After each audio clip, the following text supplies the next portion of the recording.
सभी सनातन धर्मियों को जय श्री कृष्णा, जय श्री राम, जय श्री शिव। आप देख रहे हैं राजस्थान का लोकप्रिय चैनल टॉक न्यूज़ और मैं अपर्णा वाजपेयी। हमारी विशेष प्रस्तुति में आप श्रवण करेंगे प्रसिद्ध ख्याति प्राप्त आध्यात्मिक गुरु कथा वाचक श्रद्धेय खगोल कृष्ण जी महाराज के श्रीमुख से गौवंश वध निवारण संशोधन अधिनियम के हाल ही में उत्तर प्रदेश सरकार द्वारा बिल पारित करने के संदर्भ में। इस बारे में प्रसिद्ध ख्याति प्राप्त आध्यात्मिक गुरु कथावाचक श्रद्धेय खगोल कृष्ण जी महाराज ने अपने संबोधन में कहा कि गौ माता का मनुष्य जीवन में बहुत महत्व है। महाराज श्री ने कहा कि देवी देवताओं को किसी इंसान ने नहीं देखा, लेकिन असल में सभी देवी देवता गौ माता में ही निहित हैं। गौ माता में ही 33 करोड़ देवी देवता विद्यमान हैं। इसलिए गौ माता को पूजनीय और माता का दर्जा हिंदू धर्म में दिया गया है।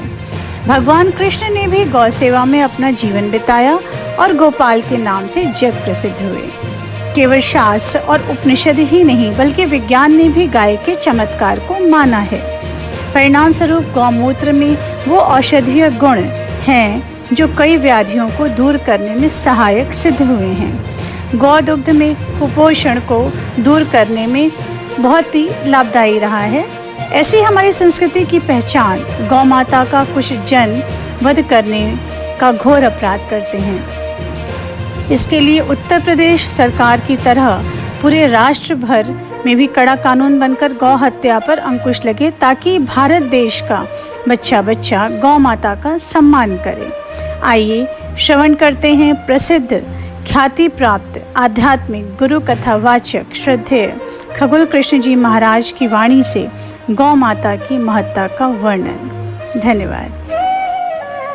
सभी देशवासियों को जय श्री कृष्ण, जय शिव शिव, जय श्री राम।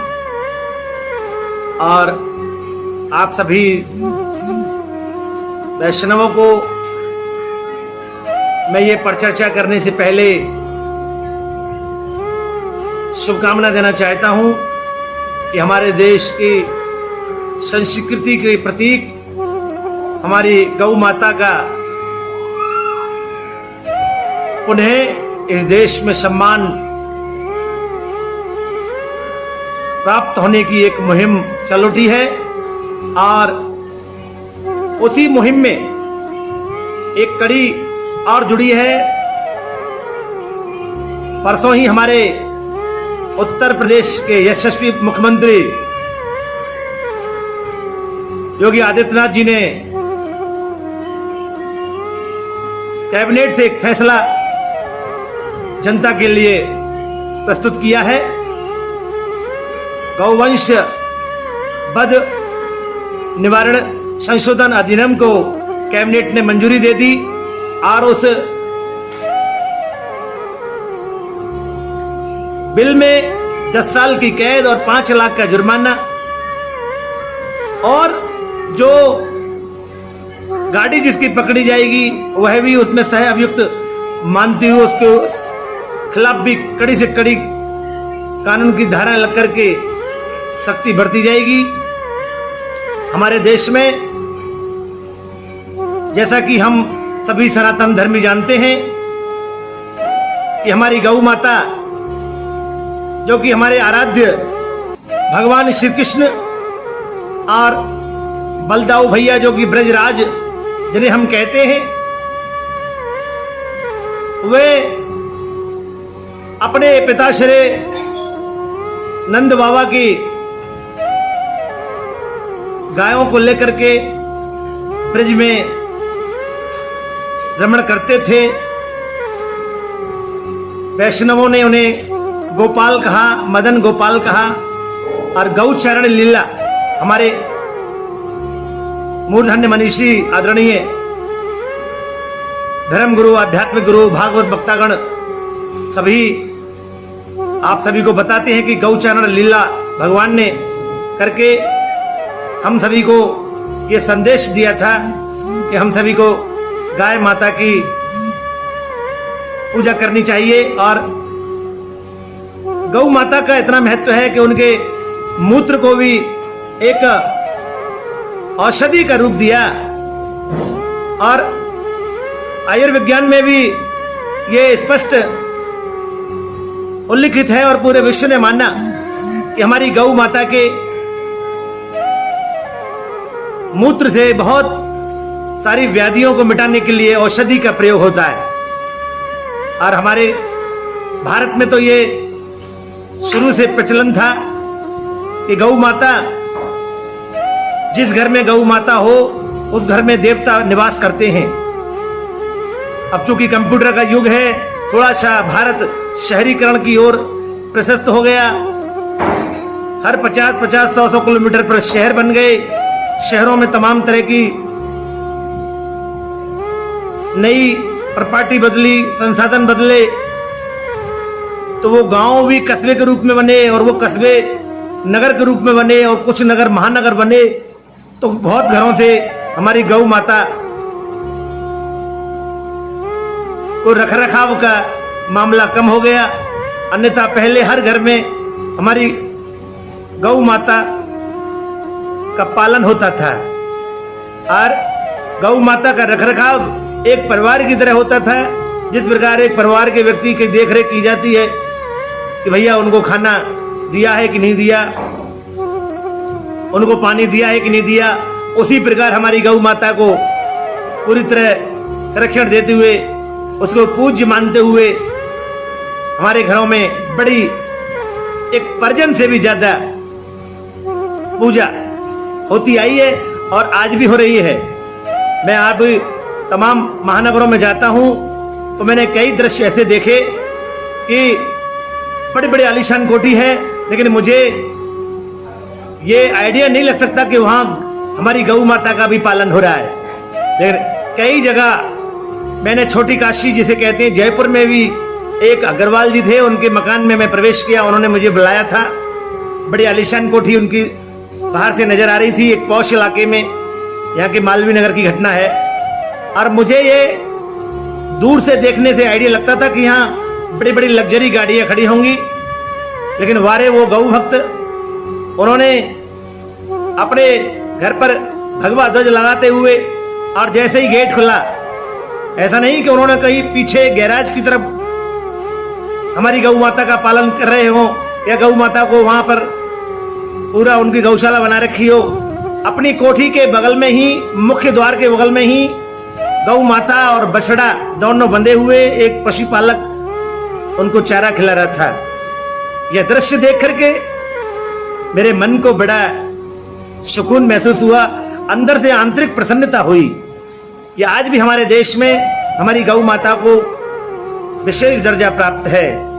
और उसी श्रेणी में उत्तर प्रदेश के यशस्वी मुख्यमंत्री योगी आदित्यनाथ ने अपने कैबिनेट से ये बिल पारित करा करके एक नई आशा जगाई है। और मैं, ऐसा नहीं, हम सभी राज्यों के मुख्यमंत्रियों और भारत सरकार से यह आह्वान करना चाहते हैं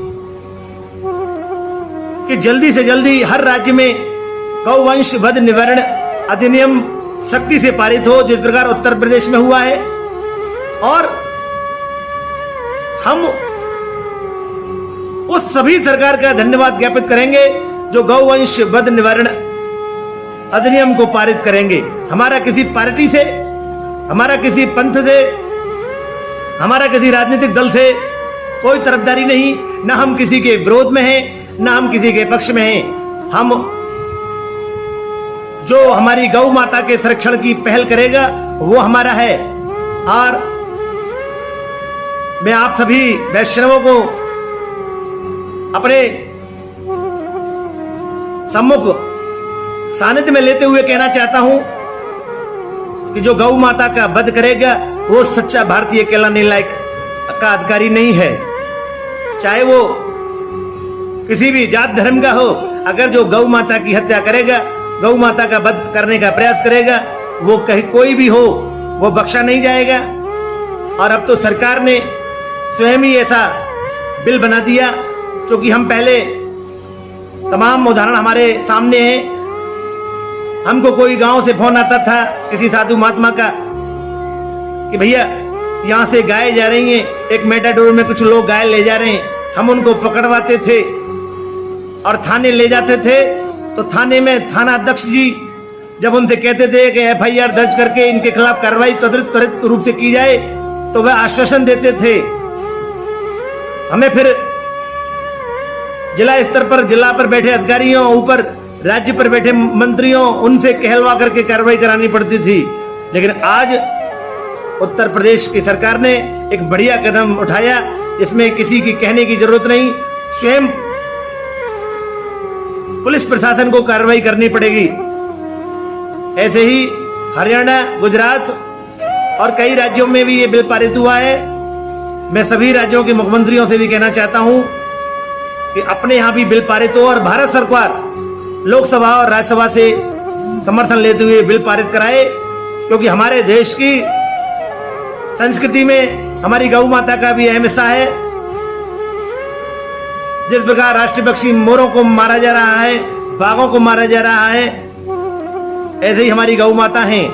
तो गौ माता के संरक्षण के लिए आज हमारे लिए बड़ी राहत की बात है और अन्य राज्यों की सरकार के लिए भी ये उन्हें इस कदम को जल्दी पारित करना चाहिए। हमारे देश में गौ माता के संरक्षण के लिए जो भी सरकार, जो भी विचारधारा के लोग आगे आएंगे, हम उनका स्वागत करेंगे और यूपी सरकार की तरह और राज्य सरकारें भी इस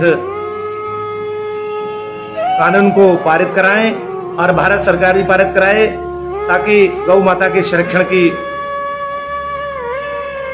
बात हमारे भारत में हर वर्ग और हर धर्म के मनोमस्तिष्क में ये रम जाए कि हमें गौ माता का केवल और केवल सम्मान करना है और सम्मान के लिए ही गौ माता को बनाया है।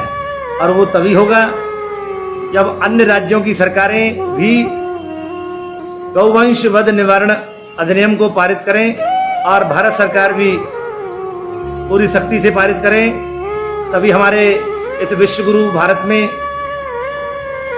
गौ माता की महिमा का जन जागरण व्याप्त होगा और घर घर में ये समझ में आ जाएगा कि यहाँ इस धर्मनिरपेक्ष राष्ट्र में चाहे किसी भी धर्म मजहब का हो, उनको गौ माता का सम्मान करना होगा, क्योंकि गौ माता केवल सम्मान के लिए है, गौ माता का असम्मान करने के लिए नहीं है। इसलिए पुनः योगी आदित्यनाथ जी को बधाई देते हुए मैं अन्य सरकारों को यह आह्वान करता हूं कि शीघ्र ही गौवंश वध निवारण अधिनियम को पारित कराएं, ताकि हमारे भारत देश में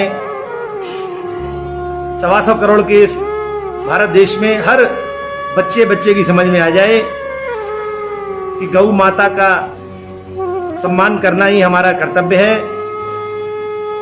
और हर सरकार और हर जन अपने मन में ये बनाए निर्माणकारी कि गौ माता है मान की अधिकारी। इन्हीं शब्दों के साथ अपनी वाणी को फिलहाल विश्राम देते हुए आप सभी के कुशल खेम की कामना करता हूं। जय श्री कृष्ण, जय श्री शिव, जय श्री राम, जय हिंद, जय भारत। ओम नमो नारायण।